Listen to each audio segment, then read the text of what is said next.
तो दोस्तों इसे हंसुली बोलते हैं या कुछ जगहों पर इसे हंसुआ बोलते हैं। और ये देखिए आप बरसिंग की कटाई देख पा रहे हो। इस तरह से हमें नीचे लेना पड़ता है जड़ के पास। जड़ के पास लेने का पर्पज़ ये रहता है कि अगर आप जड़ से ऊपर की कटाई करते हैं तो दोबारा बरसिंग को पनपने का चांसेस जो रहता है बहुत कम रहता है, क्योंकि यह एक ऐसा पौधा होता है जो कि सीजन में कम से कम 3 से लेकर 5 बार तक जो है पनपता है और 5 बार उसकी कटाई होती है। तो ये है बरसिंग घास इसे बोला जाता है।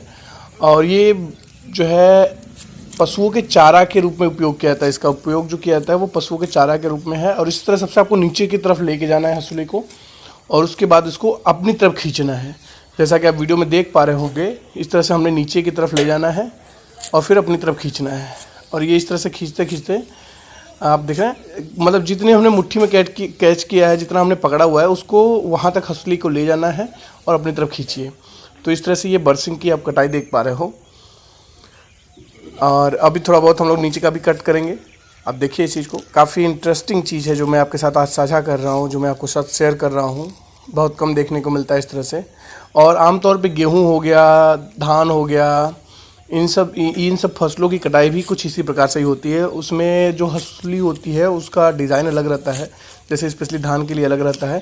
तो जो जनरल पर्पज़ के लिए हंसुली होता है वो कुछ इस प्रकार से रहता है, जैसा कि आप देख पा रहे हो।